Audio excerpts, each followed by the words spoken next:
ओम नमो भगवते वासुदेवाय। ओम नमो भगवते वासुदेवाय।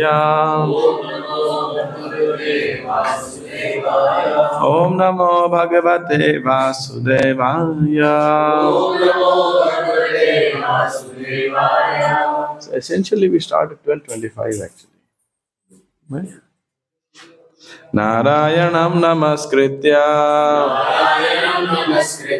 नरं चैव नरोत्तमं देवीं सरस्वतीं व्यासं ततो जयमुदीरयेत् नष्टप्रायेषु भद्रेषु नित्यं भागवत सेवया भगवतीरुत्तम श्लोके भक्तिर्भवति नैष्ठिके कृष्णाय वासुदेवाय देवकी नंदनाय च नंदगोपकुमाराय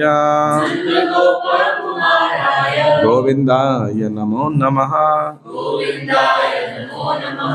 श्रीमद् भागवतम से पाठ। कौन सा स्कंद चल रहा है? अध्याय, title in the presence of Lord Krishna. भगवान कृष्ण, इसमें भगवान कृष्ण की उपस्थिति में भीष्म देव का देह त्याग। ऐसे तो देह त्यागना जनरली भौतिक दृष्टि से देखा जाए is not consider N but looking bad.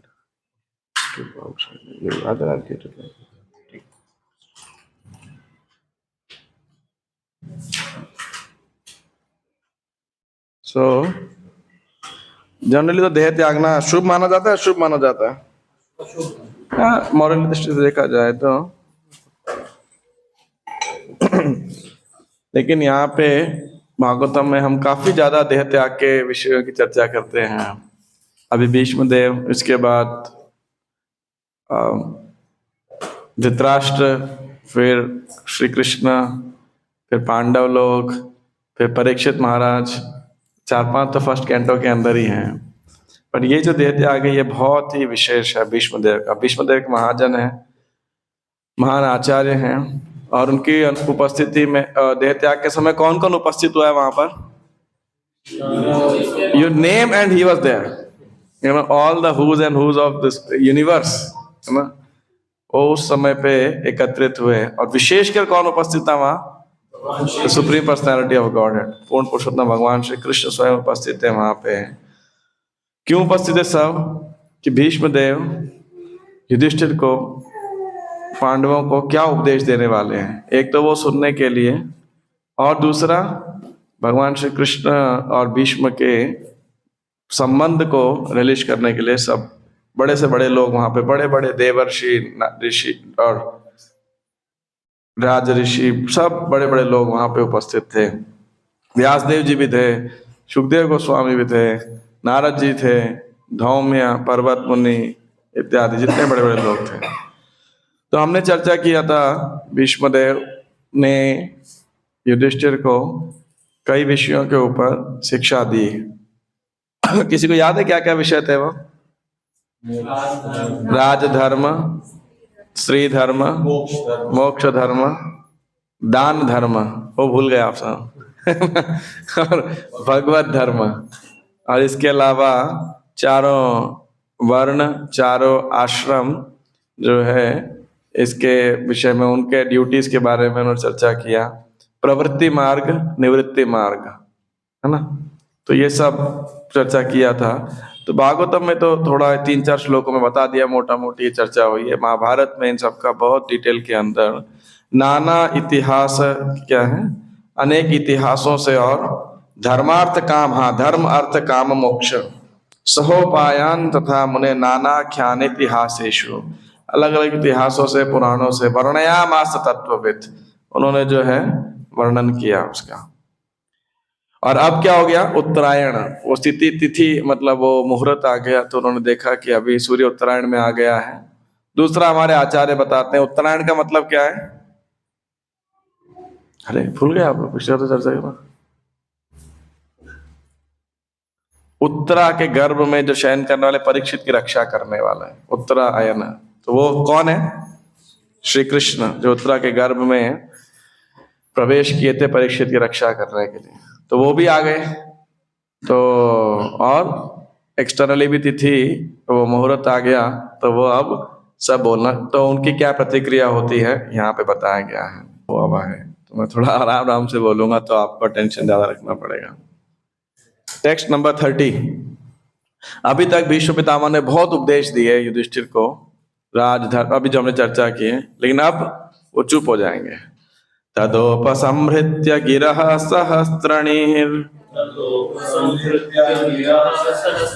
विमुक्त संगम मन आदि पुरुषे कृष्णे लसत्पीत पटे चतुर्भुजे पुरः स्थिते मीलित दृग्व्यधारयत्। तद उपसंहृत्य गिरः, अपनी वाणी, गिरः मतलब वाणी को उन्होंने उपसंहृत्य रोक लिया, अब बोलना बंद कर दिया। किस व्यक्ति ने, जो सहस्त्रणी अनेक हजार हजार विषय के ऊपर जो बोल सकता था, हजारों विद्याओं कलाओं में निपुण थे। भीष्मदेव की देवव्रत शिक्षा कहाँ पे हुई थी, परशुराम जी से तो उन्होंने आर्चरी सीखा था, वैसे उनकी बाकी शिक्षा कहाँ हुई थी, स्वर्गलोक के अंदर। गंगा देवी उनको लेकर गई थी और स्वर्गलोक में बृहस्पति विशेषकर और अन्य अन्य से भी उन्होंने शिक्षा प्राप्त किया था। अब बाद में मृत्यु लोक पे आके परशुराम जी से भी फिर उन्होंने धनुर्विद्या और पारंगत हुए बेसिकली उसके अंदर। So he knew so much so learned, vastly learned, मतलब तो इसीलिए हजारों विद्याओं कलाओं में निपुण थे, हजारों विषय पे बोल सकते थे। विमुक्त संगम, उन्होंने पूर्ण रूप से हर चीज से अपना मन हटा लिया। मन आदि पुरुष, और उस मन को किस में लगा दिया, आदि पुरुष भगवान में लगा दिया। क्यों, किसमें, कृष्णे लसत पीठ पते चतुर्भुजे। कृष्ण चतुर्भुज है द्विभुज है, कृष्ण द्विभुज ही है भाई, कृष्ण द्विभुज है। आप कैसे कंफ्यूज हो गए, कृष्ण तो द्विभुज हैं, दो ही तो हाथ हैं कृष्ण के, हैं? हाँ कृष्ण द्विभुज है। तो लेकिन उन्होंने अपना मन किस में लगाया, वो कृष्ण में, जो कि पीत पटे, पीतांबर से शोभित, लसत, जहां उन्होंने पीले वस्त्र धारण किए हुए हैं। और मन उनका किस में लगा हुआ, उनकी फेवरेट डीटी कौन है, चतुर्भुज नारायण। तो इसीलिए वो, जैसे इन बच्चों से पूछोगे ये क्या नाम है इसका, हाँ मुकुंद, आपके फेवरेट भगवान कौन है, अच्छा आपके विराज फेवरेट कौन है, कृष्णा, नरसिम्हदेव, रामचंद्र, है ना, और कोई है बच्चा है आपके फेवरेट कौन है, नरसिम्हदेव, जगन्नाथ, जगन्नाथ, देखा है ना, है कौन, सब कृष्ण ही है, लेकिन एक बच्चा बोलेगा जगन्नाथ, एक बोलेगा कृष्णा, एक बोलेगा नरसिम्हदेव, कोई बोलेगा रामचंद्र, कोई बोलेगा वराह, मत्स्य, कूर्मा। तो ऐसे ही विष्णुदेव के फेवरेट डीटी आप कह सकते हैं वो है चतुर्भुज नारायण, है ना, विष्णु मूर्ति। लेकिन थोड़े श्लोकों बाद में एक और विशेष जो है उनके फेवरेट डीटी हैं, उनका भी चर्चा करेंगे, वो उनको मेंशन करेंगे। तो इसलिए वो चार हाथ वाले कृष्ण पे टिका रहे अपने मन को, और इसीलिए कृष्ण भी उनको चतुर्भुज रूप में दिख रहे। कृष्ण के लिए इम्पॉसिबल है या पॉसिबल है करना दो भुजा, तो बाकी को दो भुज दिखेंगे, लेकिन इनको चार भुजा वाले दिख रहे। पुरः स्थिते मीलित दिग्विधारयत्, और जो है तो उन्होंने पूर्ण रूप से अपने नेत्रों को श्री कृष्ण के रूप को देखने में लगा दिया, बस और कुछ नहीं। तत्पश्चात वह व्यक्ति जो हजारों अर्थों से युक्त विभिन्न विषयों पर बोलता था तथा हजारों युद्धों में लड़ चुका था और हजारों व्यक्तियों की रक्षा कर चुका था, उसने बोलना बंद कर दिया। उसे समस्त बंधन से पूर्ण रूप से मुक्त होकर अन्य सभी वस्तुओं से अपना मन हटाकर अपने खुले नेत्रों को आदि भगवान श्री कृष्ण पर टिका दिया, जो उनके समक्ष खड़े थे, जो चार भुजाओं वाले थे और जगमग करते एवं चमचमाते हुए पीत वस्त्र धारण किए थे। जस्ट इमेजिन क्या दृश्य होगा, बाणों की शैया पे सब खड़े हुए हैं और सही समय आ गया है वो व्यक्ति जिसको इच्छा मृत्यु का वरदान प्राप्त है और अब मृत्यु को वरण कर रहा है और श्री कृष्ण में पूरी तरह उसका मन केंद्रित है। आप में से कितने लोग ऐसा सोचते हो कि आपने को मरना हो तो ऐसे ही भगवान के चित्र में और पूरी तरह मन केंद्रित हो? कोई सोचता है ऐसा? झूठ मन बोलना था। नहीं, ऐसा सोचते हो या खाली अभी सोचा है बस मेरे बोलने पर? हैं, तैयारी कर रहे हो उसकी? तैयारी करते हो? नहीं कैसे? कोई आप में जो जो जो जिसने हाथ खड़ा किया था तैयारी कर रहा था, कैसे तैयारी कर सकते हो आप? करते हो उसकी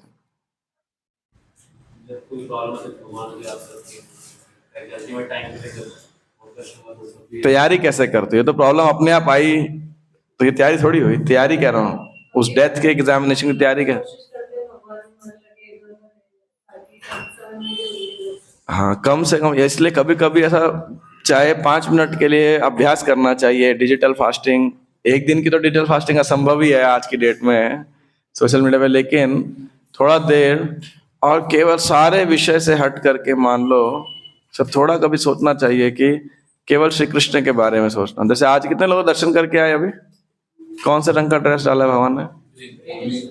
हाँ, ग्रीन कलर। तो ऐसा ड्रेस हो गया, भगवान का लीला हो गया, भगवान की कृपा हो गई, भगवान के पार्षद हो गए, उस मन लगाने का थोड़ा अभ्यास करना चाहिए। और स्पेशली किस पे करना चाहिए?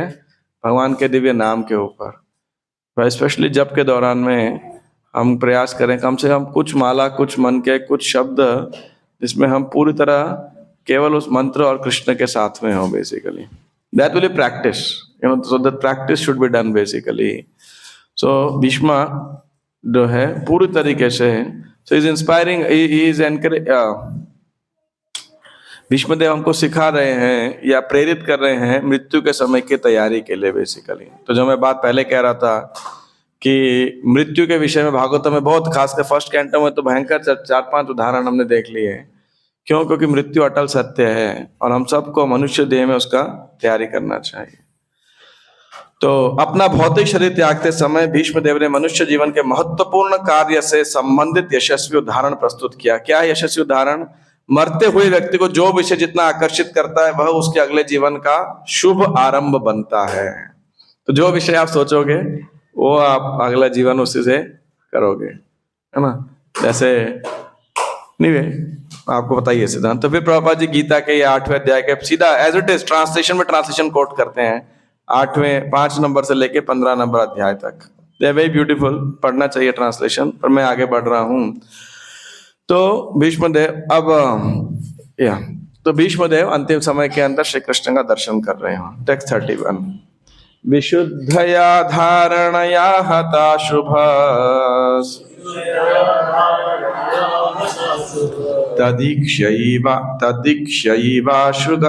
तदीक्षयैवाश्रुगता युधश्रमः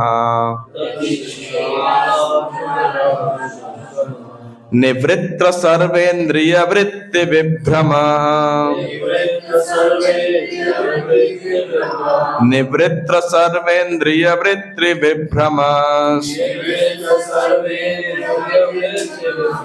तुष्टाभजन्यं विसृजन् जनार्दनम् तुष्टाभजन्यं विसृजन् जनार्दनम्।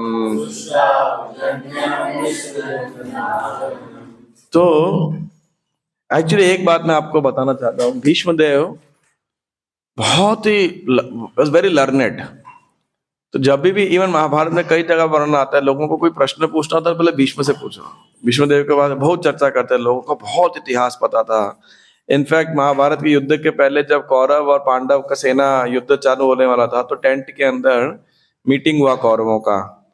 तो उसमें कोई तो बोला कि भीष्मदेव को रिक्वेस्ट किया कि आप कौरवों और पांडवों दोनों की साइड से जितने भी योद्धा है ना, वो सबको डिस्क्राइब करो, किसका क्या स्ट्रेंथ है, किसका क्या वीकनेस है और किसका क्या इतिहास है। और तो भीष्मदेव डिटेल के अंदर उनका हिस्ट्री, स्ट्रेंथ, वीकनेस, जैसे मैच होता है क्रिकेट विकेट का, फुटबॉल का मैच होता है, कोच क्या करता है, वो लोग सब पहले पुराना मैच देखेंगे, ये बॉलर कैसा डालता है, ये बैट्समैन का क्या स्ट्रेंथ है, क्या वीकनेस है, ऐसा स्टडी करते हैं ना सब मैच वैच के पहले। तो भीष्मदेव को सबके बारे में सब कुछ पता था। एक तो इतिहासकार थे उस कारण भी, और दूसरा महान राजनीतिज्ञ भी थे वो। तो राजनीतिज्ञ मतलब क्षत्रिय राजा है तो क्या है, हर जगह पे अपने जासूस गुप्तचर छोड़े होते हैं उन लोगों ने, और उनसे इंफॉर्मेशन लेना होता है। Bhishma had all the later updated information with him always. Was very very learned, you know.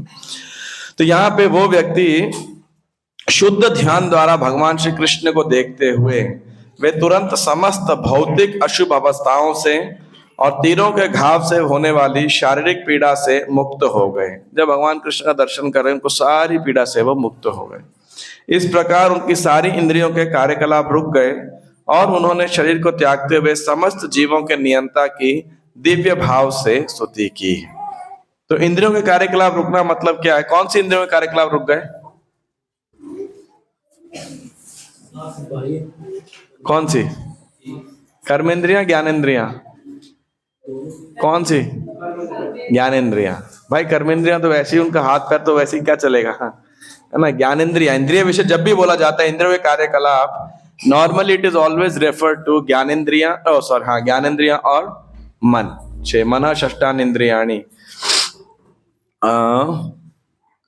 आंख, नाक, कान, और क्या रहता है?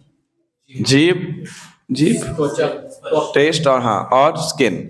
तो ये पांचों का, क्योंकि आप देखो पहले ये एक्टिव होती है, पहले कर्मेंद्रियां एक्टिव होती हैं, ज्ञानेंद्रियां, है कि नहीं, हमेशा। उसके बाद में उनके रिस्पॉन्स के आधार पर कर्मेंद्रियां, हाथ पैर उधर जाएगा, ये वो। तो ऐसे इसलिए ज्ञानेंद्रियां बिकम एक्टिव फर्स्ट, और वही हमको प्रेरित करती रहती है। और प्लस उनका राजा कौन हो गया? मन। तो इसलिए ये सारे जो कार्यकलाप है, यानी उन्होंने सारे इनपुट लेना बंद कर दिया, totally was focused only on Krishna. और इसीलिए बहुत सुंदर अब वो स्तुति करेंगे। तो अब हम भीष्म देव की स्तुति पे आते हैं। श्री भीष्म उवाच। एक्चुअली इसका एक बहुत सुंदर मीटर है। आप में से किसी को आता है वैसे वो metre? It's a very beautiful metre which devotee sing. मेरे को ढंग से आता नहीं है तो मैं रूटीन में गा रहा हूँ। है? गोपी गीत होता है वो। भीष्म स्तुति तो पता नहीं, एनीवे क्योंकि ये जितने भी श्लोक है ना, ये सब 48 सिलेबल के हैं। नॉर्मली 32 या 44 के होते हैं, या 56 का होगा, या 76 का होगा सिलेबल का, लेकिन ये 48 के हैं। हाँ, खासकर जैसे वो निज निकट निवास देहि गोवर्धनत्वम, तो वो 48 सिलेबल्स के अंदर है। तो anyway I will sing it in a routine normal tone. Shri Bhishma उवाच। इति मतिरुपकल्पिता वितृष्णा भगवति सात्वत पुंगवे विभूम्ने स्वसुखम उपगते क्वचिद् विहर्तुम् प्रकृतिम उपेयुषि यद्भव प्रवाहः। तो भीष्म अब कह रहे हैं, इति मतिर उपकल्पिता वितृष्णा, अब मैं सारी इच्छाओं से, तृष्णाओं से मुक्त होकर अपनी बुद्धि मति को कहाँ लगाना चाहता हूँ? सबको। इति मतिर उपकल्पिता भगवती सात्वत पुंगवे विभूम्नि, मैं भगवान में लगाना चाहता हूँ, भगवती भगवान के अंदर। और भगवान की क्या क्वालिटी बताई है यहाँ पर?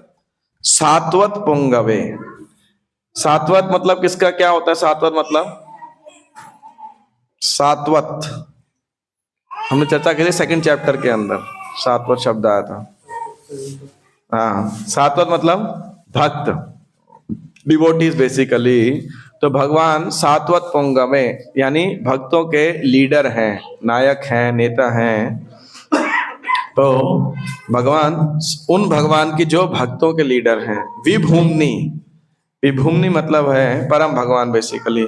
स्वसुखम उपगते, और ये भगवान कैसे हैं? हाँ, सेल्फ सेटिस्फाइड, उनको बाहर से अपने से कुछ नहीं चाहिए।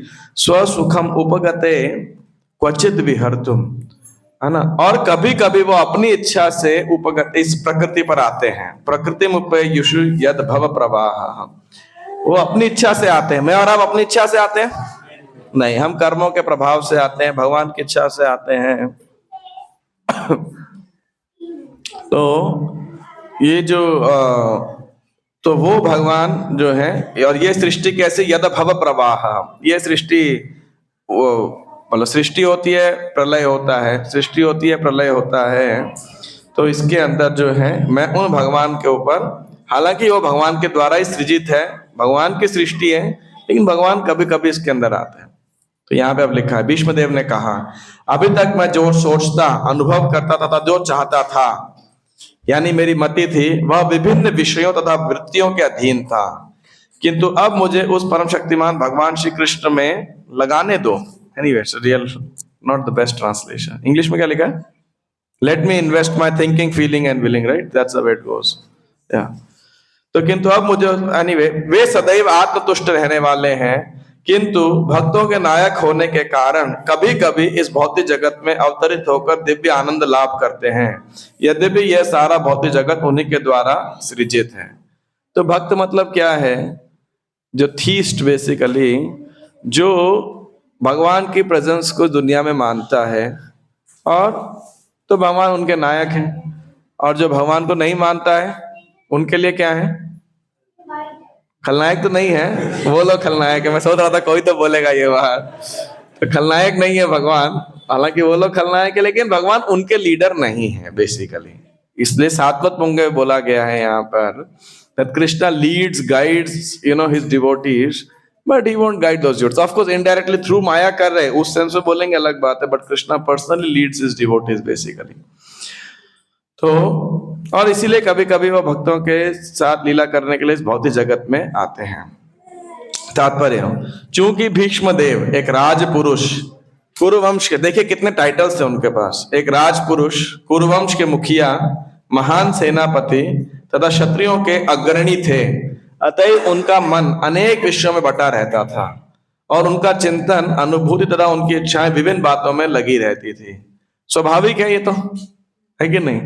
अब जैसे आपका बिजनेस है या जॉब है, तो जॉब के बारे में, बिजनेस के, आपके प्रोफेशन के बारे में आपके मन में चलता है कि नहीं चलता है? ये करना है, ये प्रोजेक्ट है।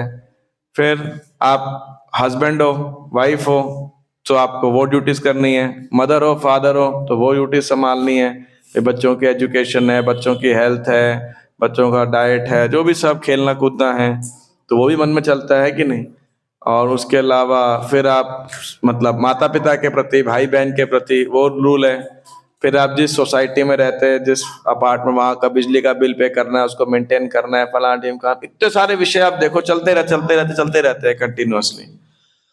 तो भीष्मदेव कह रहे हैं बस बहुत चल लिए, जितने विषय चलने थे चला लिए, अब क्या करना है मुझे? मैं सिर्फ भगवान श्री कृष्ण में ही केंद्रित करना चाहता हूँ। तो इसीलिए वो अब यहाँ पे आप एक दो एक्सरसाइजेस, अब ये जो प्रार्थना आ रही है, इससे पहले भी दो तीन पॉइंट्स आ चुके हैं। मैंने एक एक्सरसाइज दी थी आपको, किसी को याद है इस चैप्टर के लिए? Partly, we are 50% close. वो क्वेश्चन पूछा था, किसी और को याद है? एक मैंने इस पर्टिकुलर चैप्टर के लिए एक एक्सरसाइज आपको रिकमेंड की थी, जो आप करना, कोशिश करना है, इस लाइफ टाइम में करना, कोई डेडलाइन नहीं है। That was 50% of the exercise. You are close. He said exactly the same.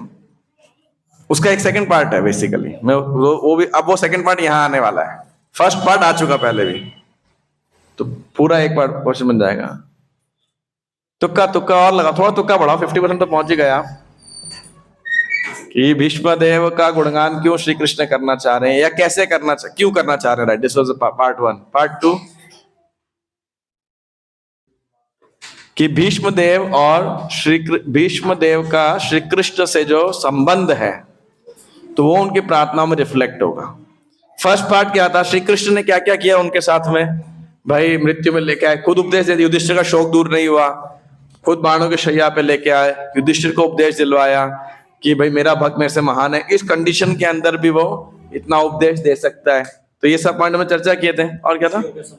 हाँ, ऋषियों के समक्ष सब वो उपदेश दे रहे, सॉफ्ट। 1:45 पे आपका स्पोर्ट्स पीरियड होगा, अरे बोल उनको बोलो, ऐसा बोलो।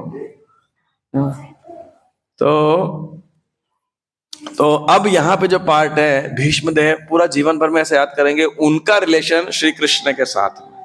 तो अभी तक जो पॉइंट थे जनरली कृष्ण की साइड से थे, अब now this comes from the other side.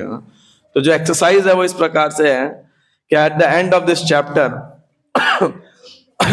आप सारे जब भी आपको टाइम मिले सीक्वेंस में, और इससे आखिरी के उस पिछले 8वें अध्याय के भी 5-7 श्लोक लगभग, वहां से लेके इस अध्याय के मिडल पार्ट तक जहां भीष्म शरीर छोड़ देंगे, तब तक में आप सब तात्पर्य पढ़ के, अनुवाद पढ़ के, श्लोक संस्कृत शब्द से पढ़ करके find out the relationship between Krishna and Bhishma, you know. अब देखिए you will get such wonderful collection, है ना। इतना अच्छा मेमोरी के लिए होगा, और यंग एज में कर लिया ना तो जीवन पर्यंत आप उसको याद रख सकते हैं। Like I did it in 2015।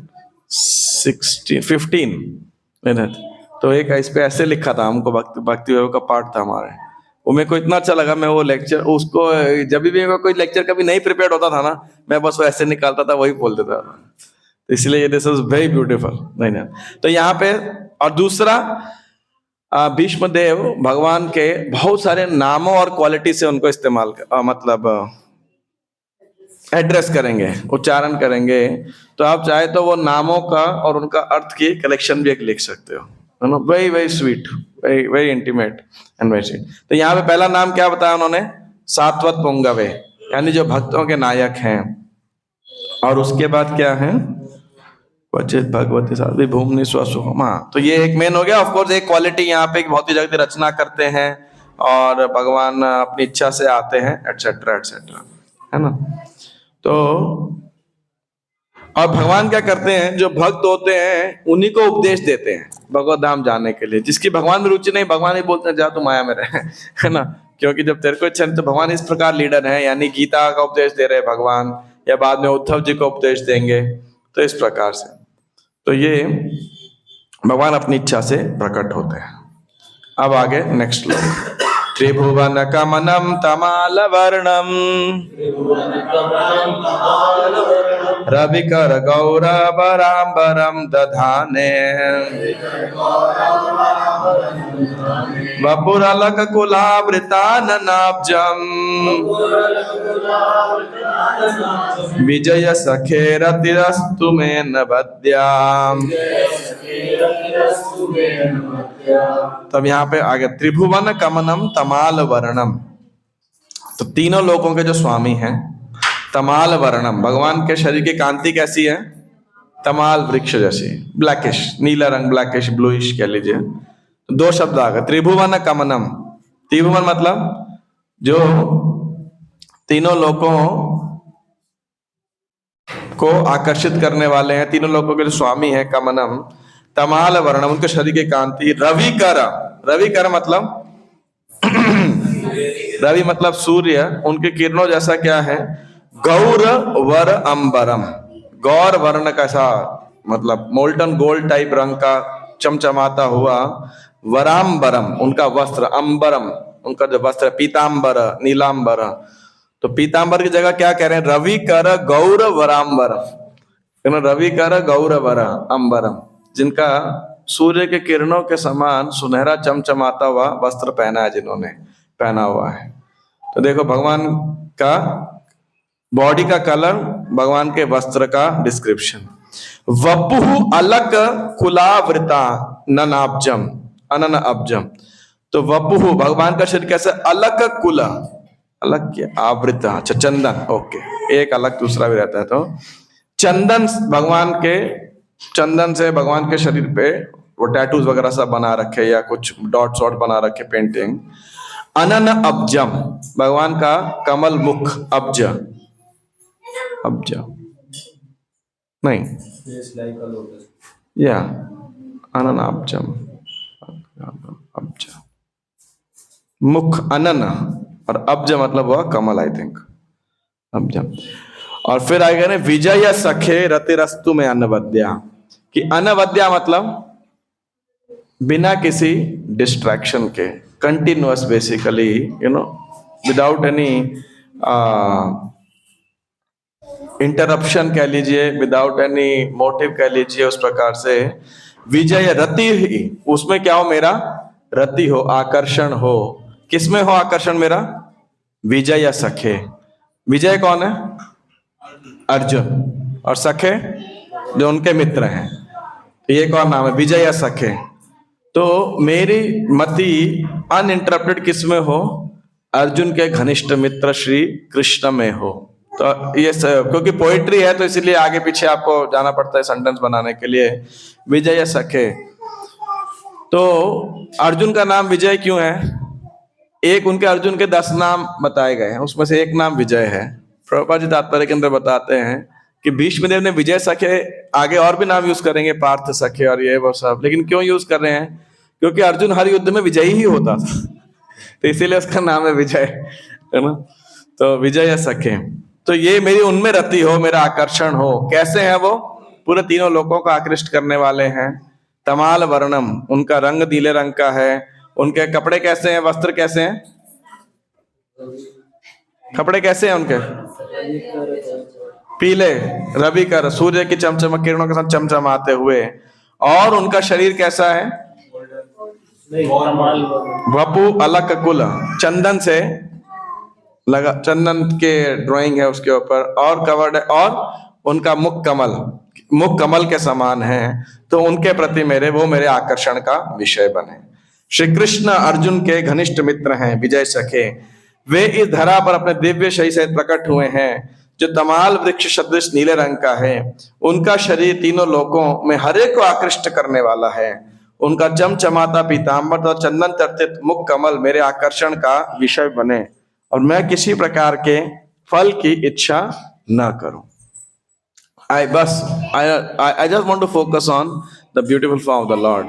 Jagannath स्वामी नयन पथगामी भवतु में। इसमें जो भक्त ने क्या प्रार्थना कर रहे हैं कि हे जगन्नाथ स्वामी, आप क्या बनिए? Let you be the object of my vision. नयन पथगामी, कि मेरे रास्तों के नेत्रों के रास्ते पे एक ही ऑब्जेक्ट हो। कौन हो वो? श्री जगन्नाथ बेसिकली, है ना। तो उसी प्रकार से भगवान प्रार्थना कर रहे हैं कि अब मैं किसी कोई और इच्छा ना हो मेरी। तो अर्जुन को यहाँ विजय कहा गया। प्रभुपाद जी कह रहे हैं अर्जुन हमेशा विजयता रहा है। क्यों रहा है? प्रभुपाद जी आगे लिख रहे हैं क्योंकि श्री कृष्ण उसके मित्र हैं, है ना। जयस्तु पांडु पुत्राणाम येषाम पक्ष जनार्दन। एक्चुअली ये बात भी सही है। अर्जुन के, मेरे को कोई, आपको किसी को याद है अर्जुन का कोई ट्रैक रिकॉर्ड जहां वो हारा हो मैच, युद्ध, फाइट? अरे वो तो सब वो नहीं माना जाएगा। But in general at least not coming to my remembrance कि कोई ऐसा फाइट जो अर्जुन हारा। हाँ वो छोड़ दो, भगवान के जाने के बाद में छोड़ दो तो खैर, है ना।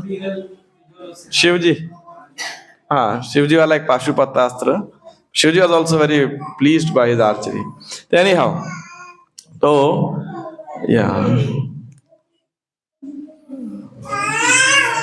प्रभा जी एक बार इस तात्पर्य में और आने वाले और कई तात्पर्य के अंदर 2-4 बार इस बात को बोलेंगे कि देखो भीष्मदेव भगवान साथ कौन से रस के अंदर है? वीर रस, शाइवलरी, वीर रस, क्या वीर रस बोलते हैं? वीर, हाँ शाइवलरी। तो अब हम उस रस की चर्चा कर रहे हैं। कह रहे कुछ सहजिया लोग होते हैं जो सीधे माधुर्य रस में जंप करना चालू कर देते हैं। Proper cut Sahajiya a few times here basically ये, क्योंकि भगवान की सब लीला एब्सोल्यूट है नंबर 1 और बहुत रिलिशेबल है। तो ऐसा नहीं कि अब ये भीष्मदेव के साथ लीला होगी, ये भी बहुत रिलिश करते थे। भगवान ने, प्रभुपाद जी ने नाम क्या रखा दिल्ली में विग्रह का? पार्थ सारथी, है कि नहीं? प्रभुपाद जी ने एस्टेब्लिश किया, आपको मालूम है ना। ये विग्रह जो राधा पार्थ सारथी हैं, ये प्रभुपाद जी पंडाल प्रोग्राम के लिए लेके आए थे यहाँ पर, जो यहाँ दिल्ली में पंडाल था। शायद एक जगह पहले घूमे रहेंगे, यमुना माता जी वही लेके आए थे जयपुर में। प्रभुपाद जी को बड़े पसंद भी आए विग्रह पार्थ सारथी। और फिर कुछ आगे जब पंडाल हुआ गया यहाँ पे LIC ग्राउंड में पंडाल हुआ था, वो तब आए थे विग्रह। उसके बाद में जब बंगाली मार्केट में जगह ली तो प्रभुपाद जी ने किराए के जगह पे पार्थ सारथी, राधा पार्थ सारथी को एस्टेब्लिश किया बेसिकली 1974 में। तो 1994 में 1974 2024 या तो 73 था या 74 था, 73 आई थिंक। तो 25th ईयर में राधा पार्थ सारथी का बड़ा मंदिर खुला। और अब पिछले 2023 में हमने 50th एनिवर्सरी बनाई थी हमने, क्योंकि 25वीं वर्षगांठ 2023 की रामनवमी पे टेंपल ओपनिंग थी। and 50th year of Radha Parthasarathis installation of Srila Prabhupada. So that's all. युधितुरगर जो विध्रुम्न विश्वक कचलुलित श्रमवार्यलंकृतास्ये मम निशित शिरैर्विभिद्यमानः त्वचि विलसत कवचस्तु कृष्ण आत्मा। अब देखो, युद्ध में युद्धि तुरग घोड़े, तो जब घोड़े भाग रहे हैं रथ में और वैसे भी तो धूल उड़ती है, खूब धूल उड़ती है। जैसे आप अगर आधा घंटा मंदिर की साइड पे रह लो अभी, तो पूरा से लगेगा आपको तृणावर्त अरिष्टार तो सारे एक साथ यहाँ उपस्थित हो गए। तो श्री कृष्ण कैसा है, वो पूरा धूल दूसरित हो गए। जैसे गुंडीचा मार्जन वर्णन आता है कि गौरांगा महाप्रभु जो सफाई कर रहे थे तो पूरा उनका सुनहरा रंग कैसा हो गया, धूली से, मिट्टी से भर गया था। और विश्व कच, उनके जो बाल हैं वो कैसे हैं, बिखरे हुए हैं, है ना, और लहरा रहे हैं। और श्रमवारी, खूब मेहनत किया उन्होंने, बाण वो चला रहे, घोड़े भगा रहे, रथ को इधर उधर घुमा रहे हैं, तो इसीलिए पसीने से उनका चेहरा जो है और सुशोभित है। मतलब आप सोचो, भगवान का नीले रंग का देह, उस पे मिट्टी, है ना, सुंदर भगवान के लहराते हुए केश, और उसके बाद में उनके उसे पसीना निकल रहा है ना। सो मिट्टी में पसीना कैसा होगा, सच अ कॉम्बिनेशन। तो भीष्म उसको रिलीज कर रहे हैं। अर्जुन को ये फॉर्चून नहीं था देखने का, क्यों नहीं था, वो पीछे बैठा है। लेकिन भीष्म देव, आप सोचिए, भीष्म एक तरफ लड़ रहे हैं, महारथी प्रतिज्ञा लिया था कि 10,000 सैनिकों को हम अकेले रोज वध करेंगे, और साथ में क्या रिलीज कर रहे हैं, भगवान के उस सुंदर रूप को अलंकृता से। तो वो ऐसा, वो सुशोभित जो है, आपका पसीने से सुशोभित था आपका मुखमंडल। मम निशित शरीर विभिद्यमाना, शर मतलब होता है बाण। तो और मैं आगे से क्या मार रहा था, आपको बाण मार रहा था ना, भीष्मदेव बाण, या श्री कृष्ण को बाण मारे थे। श्री कृष्ण को क्यों बाण मार रहे थे, अर्जुन को मारना था बाण, तो श्री कृष्ण को क्यों बाण मार रहे थे, वीर रस का आस्वादन। और एक मिनट, हाथ खड़ा कर, एक को बोलो। यस,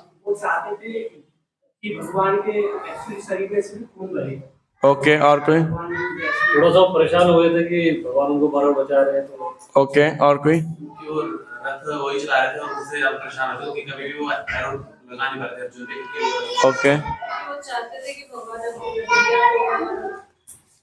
वो मार तो अर्जुन को रहे थे, लेकिन भगवान जब देख रहे थे कि अब ये आज मार रहे हैं अर्जुन को, तो वो खुद से उनको प्रोटेक्ट करने के लिए उनके साथ आगे आ गए थे। ऐसा कभी आप सबके रीजन सब सही है, अच्छा है, you are good remembering Krishna. एक रीजन और बताता हूँ, एक युद्ध की सिंपल स्ट्रेटेजी है भाई, रथी को मारो, सारथी को भी मारो।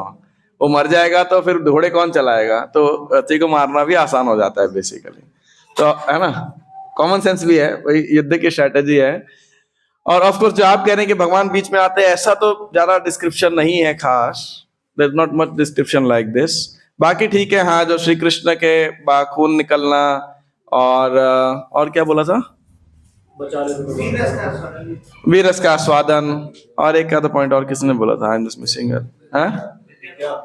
प्रतिज्ञा वाला। वो तो एक दिन हुआ, मतलब इतना ज्यादा फ्रस्ट्रेट कर दिया। वो भी प्रतिज्ञा क्या हो रहा था कि वो ऐसा लड़ रहे थे, इतना नुकसान किया था कौरव सेना को, तो रात को दुर्योधन फ्रस्ट्रेट होके आ गया बिल्कुल, बोले क्या कर रहे हो आप, बताओ, आप जानबूझ के नहीं मारे। तो भीष्मदेव ने क्षत्रिय भाव में आके वो बोल रहे कि मेरे बाणों से आपके तो ये चमड़ी के अंदर, आपके बॉडी के अंदर सब बाण लगे, है ना, और आपका जो कवच है, जो क्या बोलते हैं, आर्मर जैकेट है आपका, वो भी पूरा ऐसा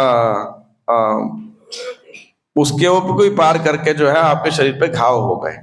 तो युद्ध क्षेत्र में भगवान कृष्ण के लहराते केश घोड़ों की टापों से उठी धूल से धूसरित हो गए तथा श्रम के कारण उनका मुखमंडल पसीने की बूंदों से भीग गया था।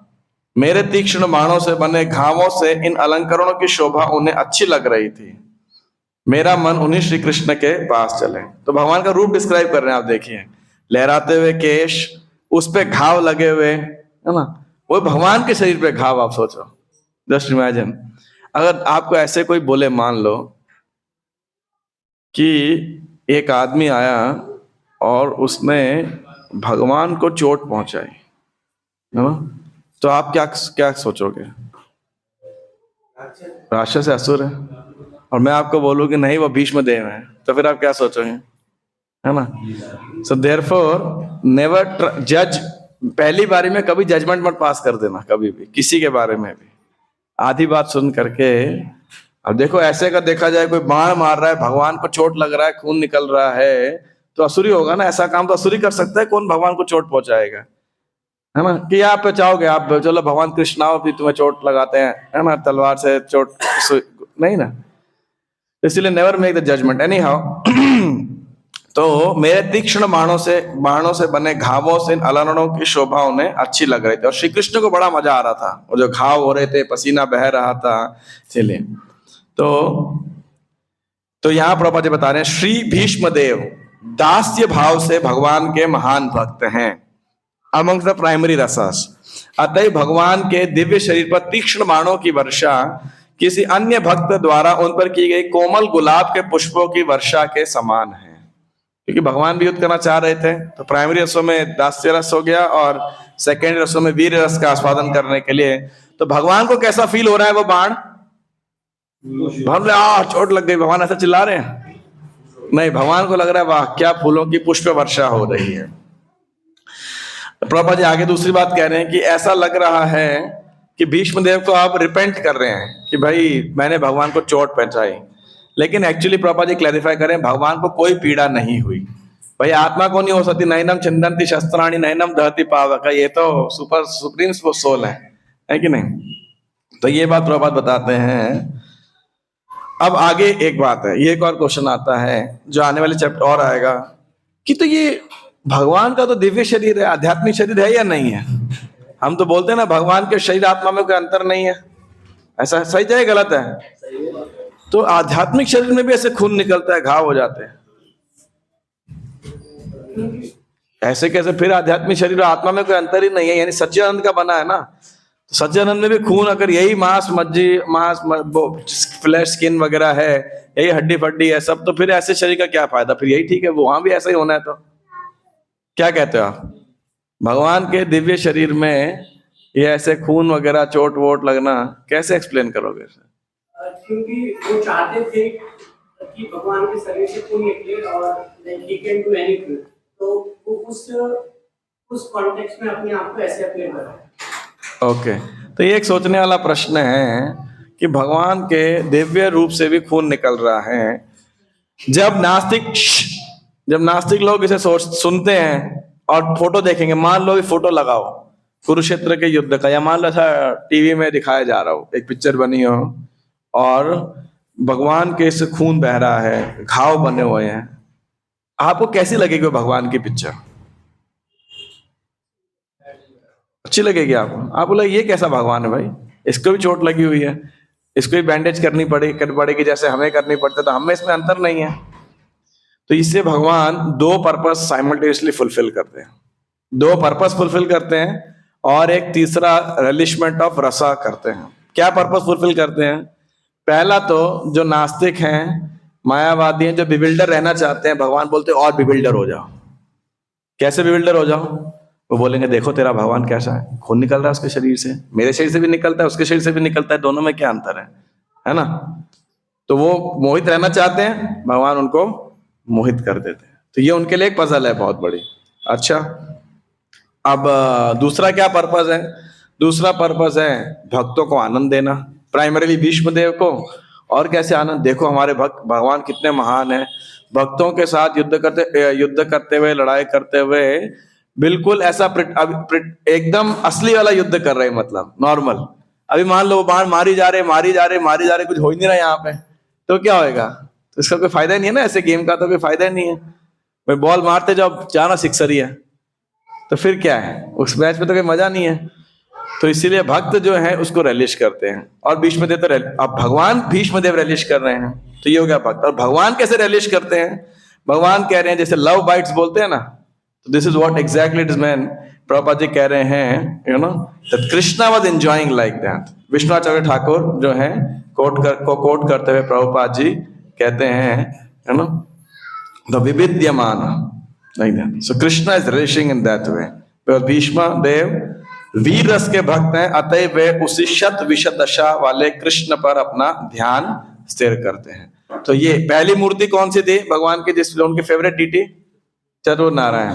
But more than that is relishing this deity, this form of the lord. युद्ध के अंदर बाल लहरा रहे भगवान के, मिट्टी से भरे हुए और जख्म वाले, पसीना बह रहा है भगवान का, खून निकल रहा है, घाव हो रखे हैं, और भगवान जो है ये क्या नाम है, वो जो रस्सी होती है घोड़े वाली, चाबुक तो ये हाथ पे हो गई, हाँ लगाम, डोरियां रहती है, उसको लेकर भगवान रथ घुमा रहे हैं और भीष्मदेव उसे रिलीज कर रहे हैं, उसे याद कर रहे हैं, उनकी फेवरेट डीटी। सपदि सखी वचो निशम्य मध्ये निज परयो बलयो रथम निवेश्य स्थितवती पर सैनिकायुरक्षणा हृतवती पार्थ सखे रतिर्ममास्तु।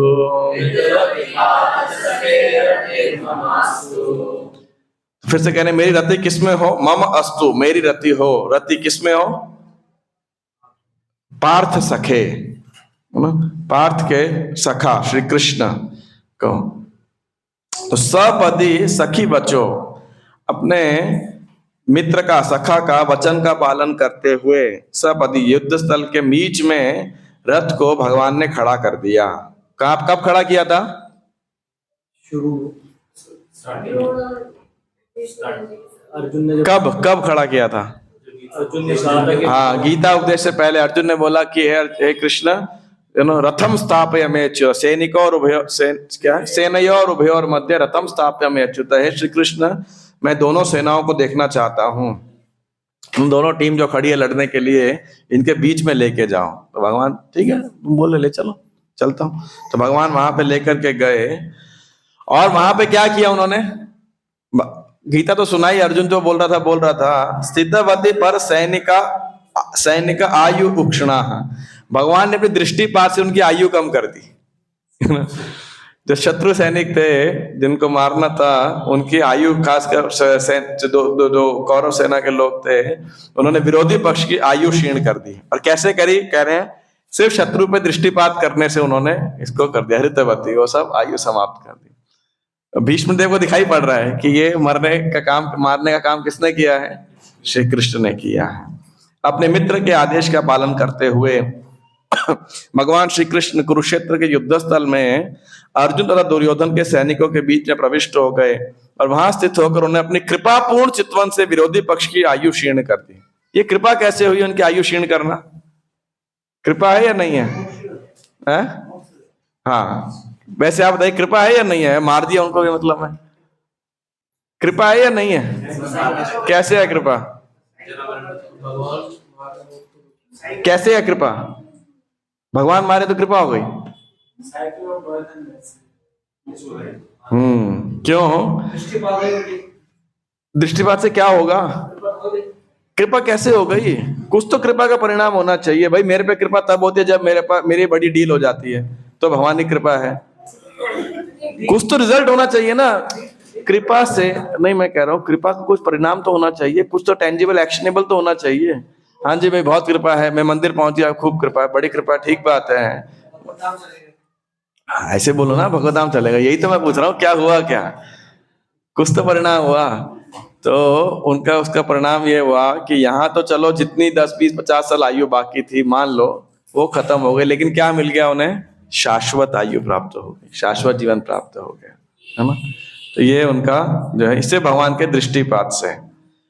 एक श्लोक आता है 3रे स्कंद के अंदर, पार्थस्तपूता पदमापुरस्य नरलोक वीराय आहवे कृष्ण मुखारविंदम नेत्रै पिबंतो नयनाभिरामं पार्थस्तपूता पदमापुरस्य। एक पहला लाइन बस भूल गया, किसी को याद है श्लोक? नेत्रई पिबंतो नयनाभिरामम पार्थस्थ पुत्रा पद्मापुरस्य। चेक कर सकते हो आपको, इस पे 3rd कैंटो में आता है ये। आई थिंक विदुरा से और उद्धवा से, उद्धव जी कहते हैं श्लोक को, य आहवे कृष्ण मुखार बिंदम नरलोक वीरा। अगर ये शब्द भी टाइप करेंगे तो हाँ, सब नरलोक वीरा ये आहवे, वो सब मरे कैसे? कृष्ण का मुखार बिंदम, कृष्ण के मुखार बिंद्र की देखते हुए। नेत्रई पिबंतो नयनाभिरामम, श्री कृष्ण की दृष्टिपात थी, या वो श्री कृष्ण का सौंदर्य को देख रहे थे और शरीर छोड़ा। और कोई ने पार्थस्थ, और बाण अर्जुन का था, पार्थस्थ पूता पद्मापुरस्य, इन सबको क्या हो गया? परम पद की प्राप्ति हो गई। ऑफ कोर्स एक आचार्य उसके अंदर बताते हैं कि उन सैनिकों की क्या क्या चेतना थी, उसके अनुसार उन्हें अलग अलग destination within the higher destinations में अलग अलग डेस्टिनेशंस प्राप्त हुए, वो मुझे याद नहीं है।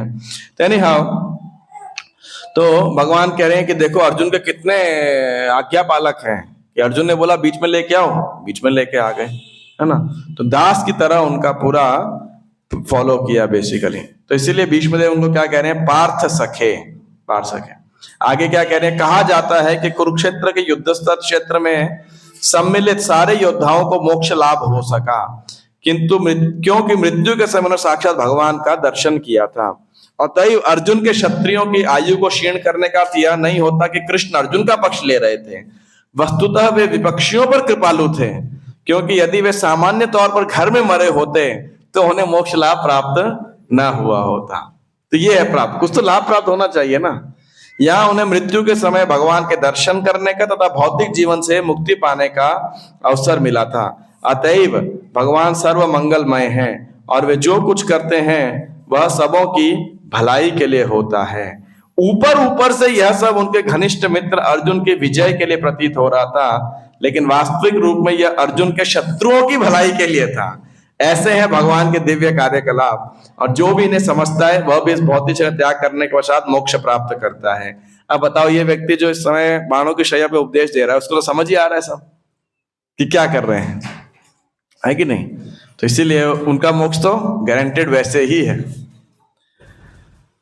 व्यवहित पृतना मुखम निरीक्ष्य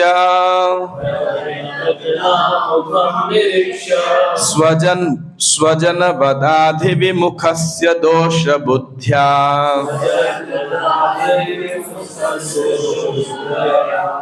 कुमति महर्दात्म विद्ययाय चरण रति परमस्य तस्य मे अस्तु।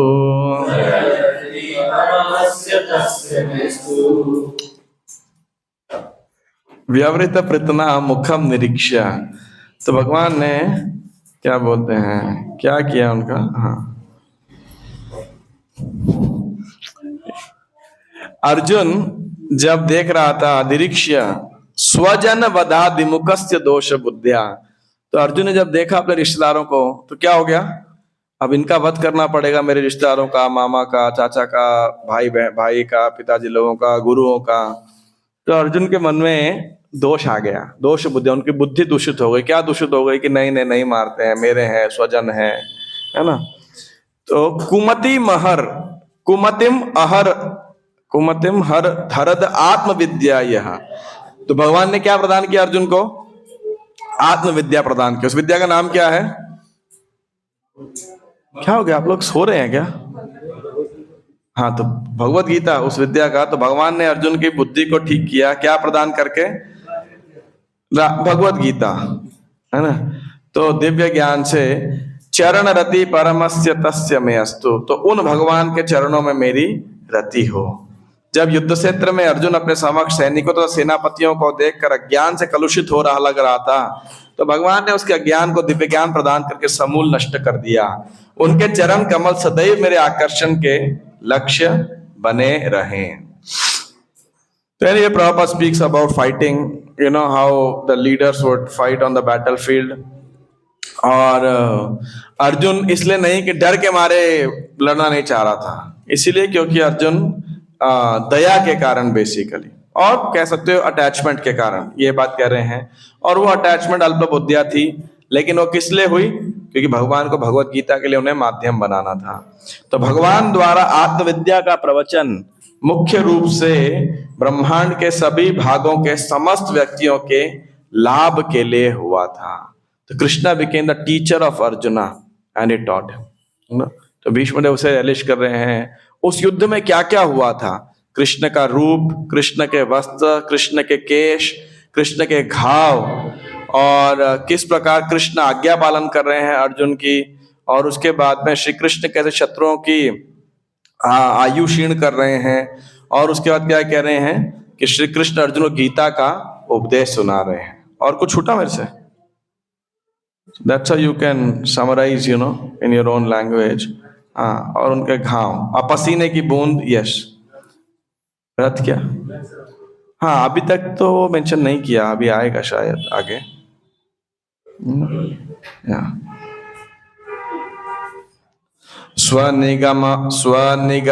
स्वनिगममपहाय मत प्रतिज्ञाम् ऋतमधिकर्तुं बप्लुतो रथस्थः धृतरथ चरणोभ्यया चलद्रघुः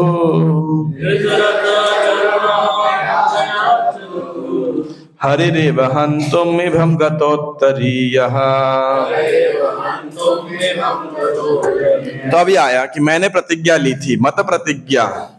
तो भगवान ने प्रतिज्ञा ली थी। भगवान की प्रतिज्ञा क्या थी? अस्त्र नहीं उठाएंगे। मेरी प्रतिज्ञा क्या थी?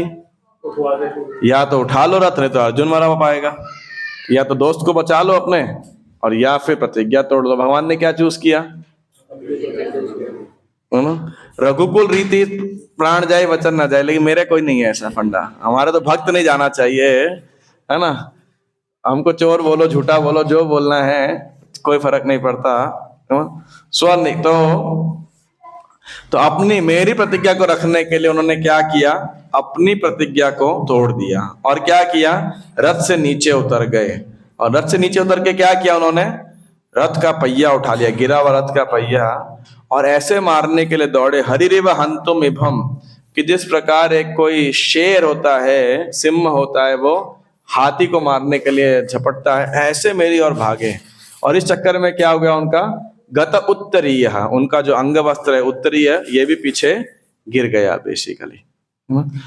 तो मेरी इच्छा को पूरी करते तथा अपनी प्रतिज्ञा तोड़कर रथ से नीचे उतर आए, उसका पहिया उठा लिया, तेजी से मेरी ओर दौड़े। जिस तरह कोई सिंह किसी हाथी को मारने के लिए दौड़ पड़ता है, इसमें उनका उत्तरीय वस्त्र भी रास्ते में गिर गया।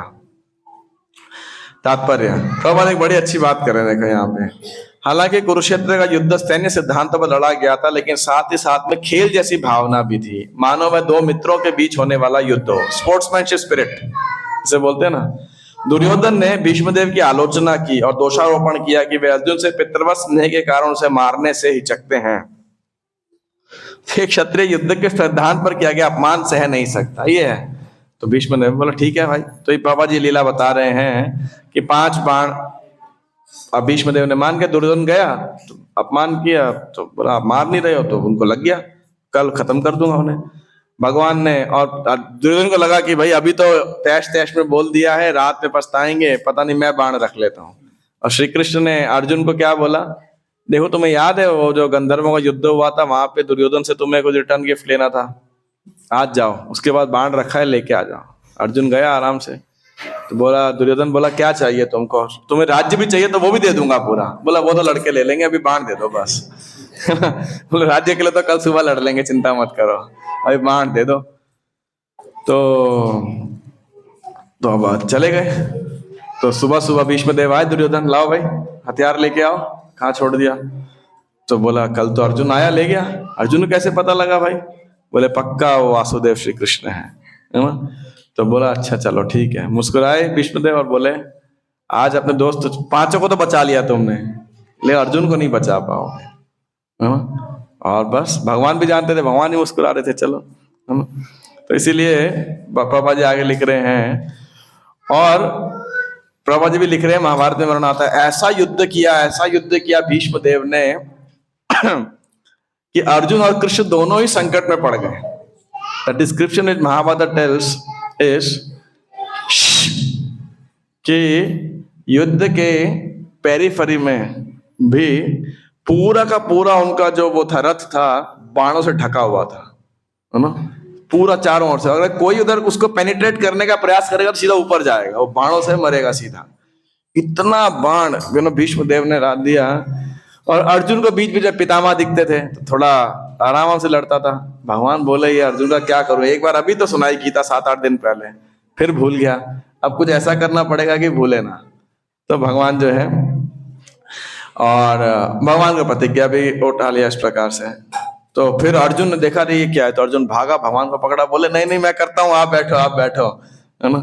तो भगवान ने ये इस बात को भीष्मदेव रिलीज कर रहे हैं, याद कर रहे हैं। शीत विशिकहतो विशीर्ण दंशः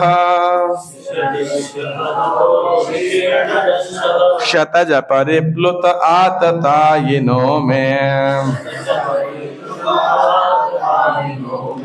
प्रसभं बभिससार मदबदार्थम्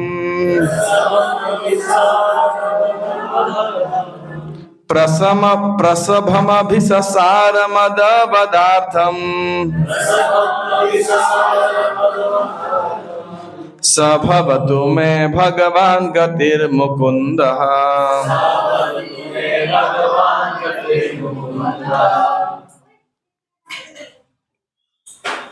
तो अब उसी युद्ध के बारे में कह रहे हैं कि कैसे भगवान ने क्या किया। भगवान स भवतु में भगवान गतिर मुकुंदः। अभी उन्होंने एक बार वर्ड किया मति, कि मेरी मति भगवान, मेरी मति रूप कल्पिता वितृष्णा। 2 बार वो वर्ड यूज कर चुके हैं रति, और अब वर्ड यूज कर रहे हैं क्या, गति, कि मेरी डेस्टिनेशन वो कौन हो, भगवान मुकुंद हो। मुकुंद का है, यस। तो सब भवतु में भगवान गतिर मुकुंद। तो भगवान श्री कृष्ण जो मोक्ष के दाता है वे मेरे अंतिम गंतव्य हो। युद्ध क्षेत्र में उन्होंने मेरे ऊपर आक्रमण किया, मानो में मेरे पैने बाणों से बने घावों के कारण क्रुद्ध हो गए हों। उनका कवच छितरा गया था, उनका शरीर खून से सन गया था, पूरा कवच छिन्न भिन्न हो गया, ऐसा युद्ध किया था उन्होंने। तो भगवान को इतना गुस्सा आएगा, भगवान ने भी रथ का पहिया लिया, तो ऐसा वो बोल रहे हैं, है ना।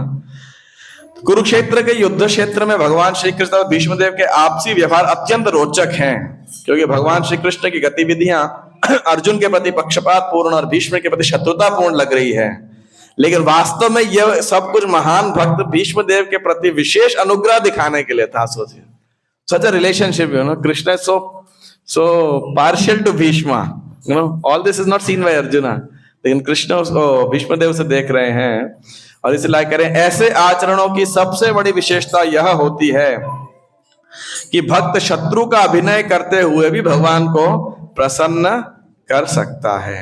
हालांकि भगवान अजित हैं, आगे यहाँ पे कह रहे हैं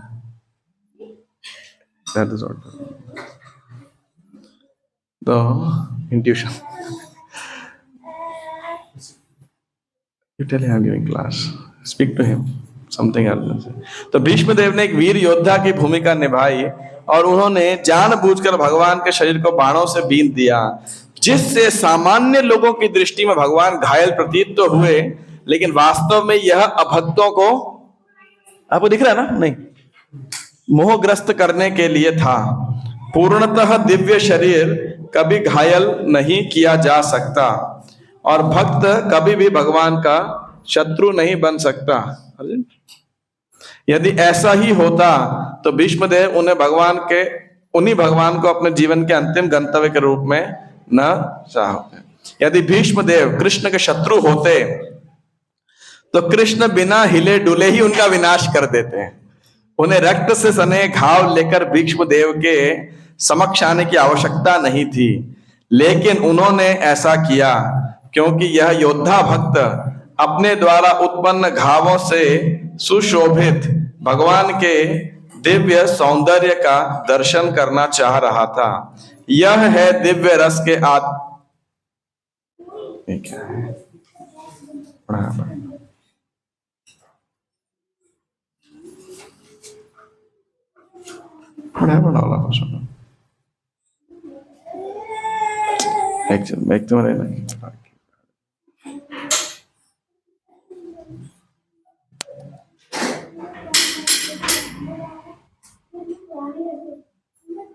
किसी भागवत में 1 मिनट दीजिएगा उन्हें। Let's read the one. Hindi? No, Hindi. English तो मेरे पास भी है। Since morning there's some problem coming in my laptop. Anyway, आगे कोई पढ़ेगा? मैं जो पढ़ रहा था हिंदी के बाद, हिंदी क्या है किसी के पास?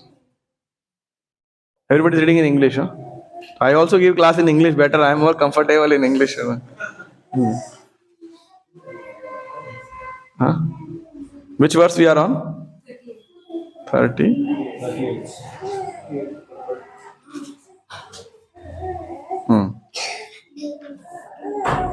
Okay, so I'll read in English now.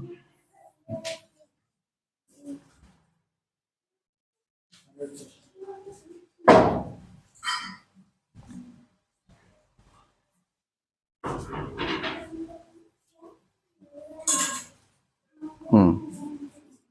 38, right? So Prabhupada is writing,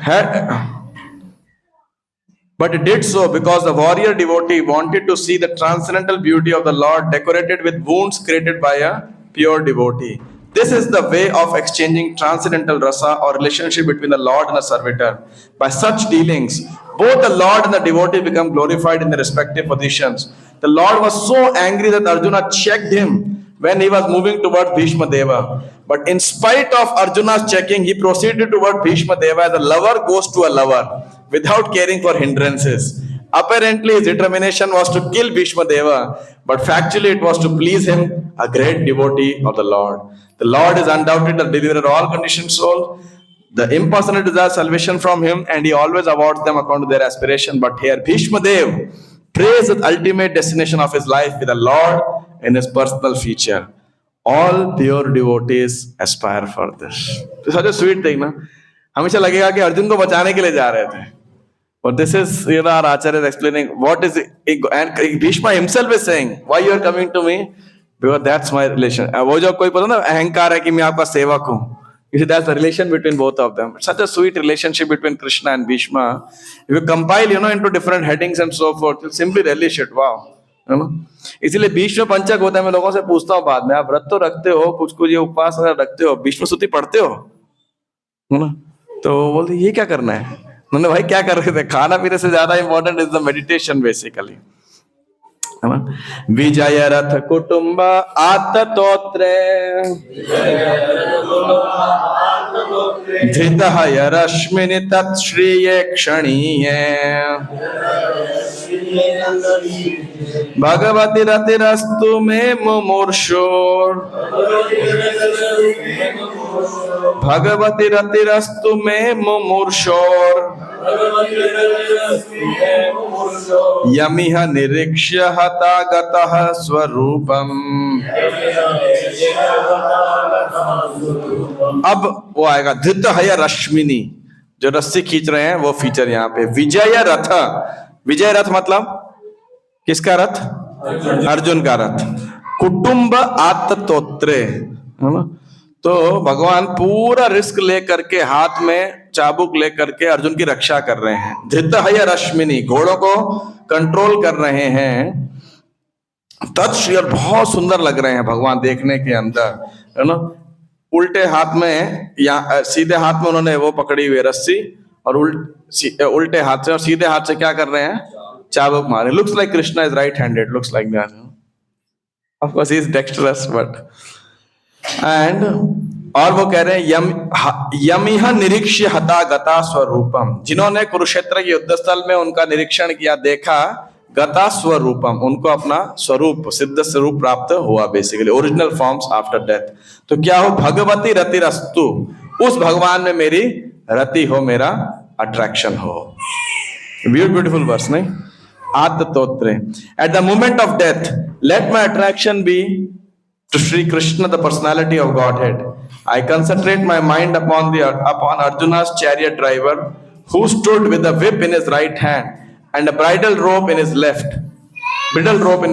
and who was very careful to give protection to Arjuna's chariot by all means. Those who saw him on the battlefield of Kurukshetra attained their original forms after death. So Bhishma is in full samadhi basically, है ना? Yeah, the Lord's pastime as Parthasarathi is also eternal. The pastimes of the Lord, beginning from his birth at the prison house of Kamsa up to the Maushal Leela at the end, all move one after another in all the universes, just as the clock hand moves from one point to another.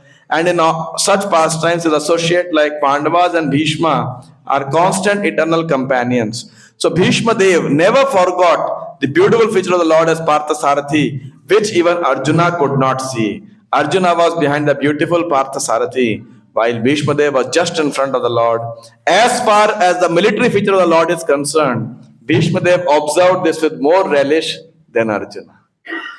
You're getting beautiful points, no? Like such a beautiful relationship, it's so relishable. Just put up an essay and write on your own. और इसके बाद में तो प्रभुपाद जी स्वरूप की चर्चा करते हैं जो जो कुरुक्षेत्र युद्ध में मारे गए।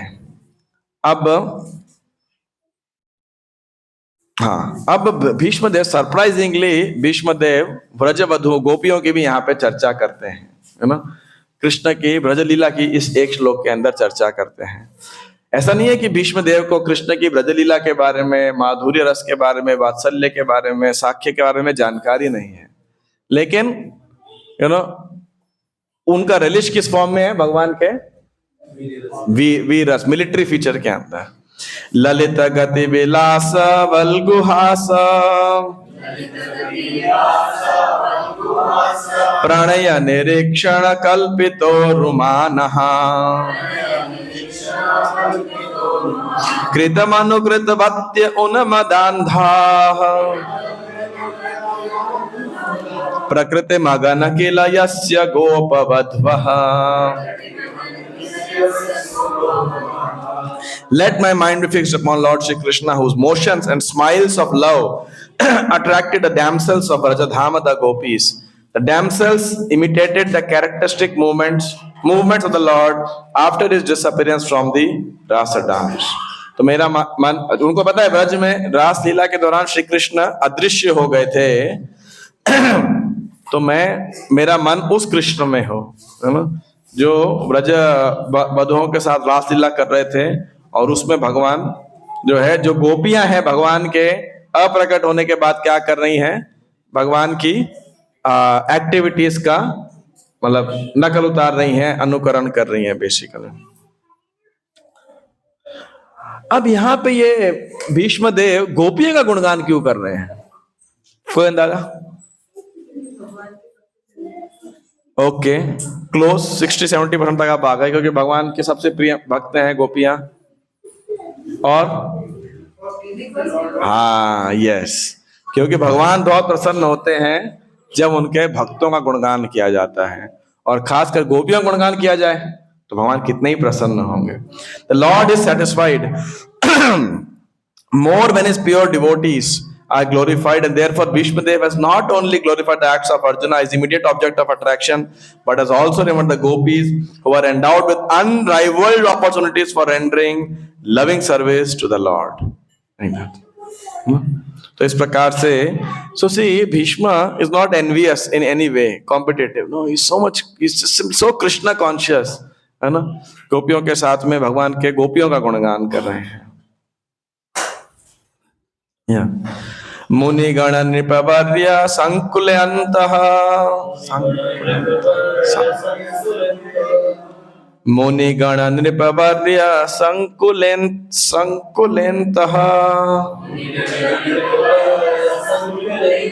सदस्य युधिष्ठिर राजसूय एषाम् अहर्णमुपपेद ईक्षणीयो मम दृशि गोचर एष आविरात्मा।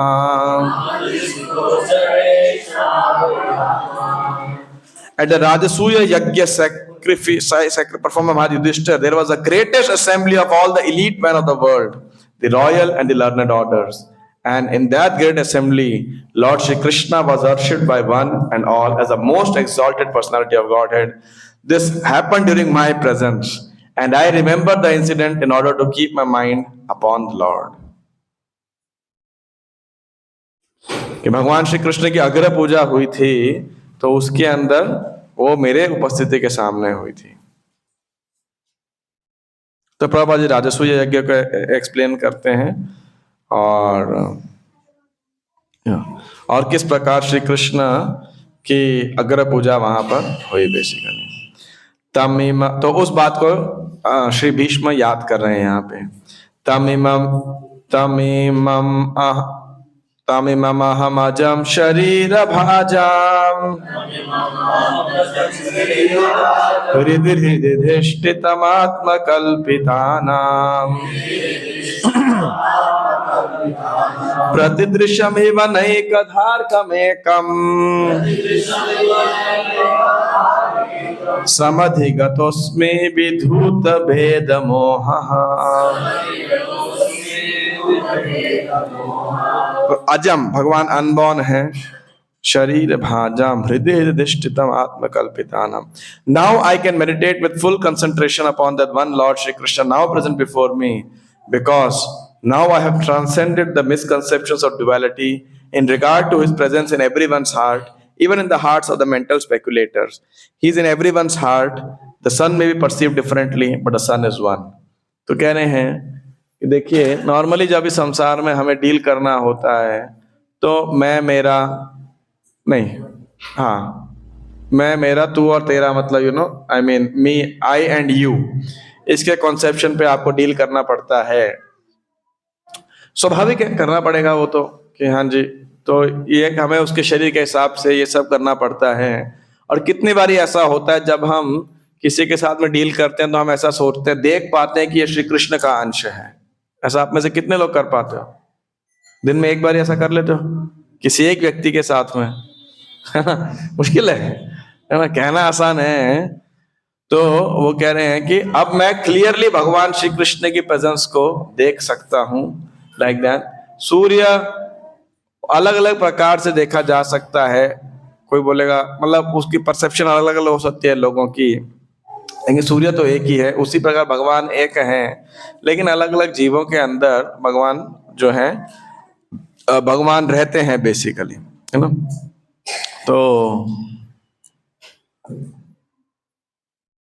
तो Bhishma is saying that, you know, तो भगवान के ब्रह्मन, परमात्मा, भगवान, तीनों फीचर को वो समझ रहे हैं, भगवान की शक्तियों को भी, और इसीलिए वो भगवान को वन पॉइंटेड अटेंशन के साथ में वर्शिप करना चाहते हैं।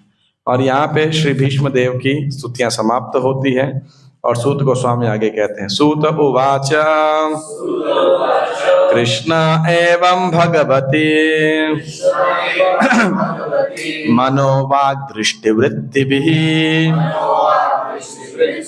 आत्मन्यात्मानमावेश्य स्वन्तः श्वास उपारमत्। तो इस प्रकार मनोवाग दृष्टि वृत्ति भी, उनका मन, उनकी वाणी, उनकी दृष्टि और उनके सारे वृत्ति कार्यकलाप कृष्ण एवं भगवती, उन भगवान श्री कृष्ण की को जो है बैठाते हुए पूरी तरीके से भगवान में एक तरीके से लीन हो गए। और उसके बाद वो क्या हो गया, आत्मनि आत्मानम आवेश्य, पूरी तरह एक तरीके से, नॉट मतलब मर्ज हो गए, लेकिन एकाकार हो गए। सो अंतः श्वास उपारमत, उन्होंने अपनी अंतिम सांस ली। और इसके बाद भीष्मदेव क्या हो गए, चुप हो गए।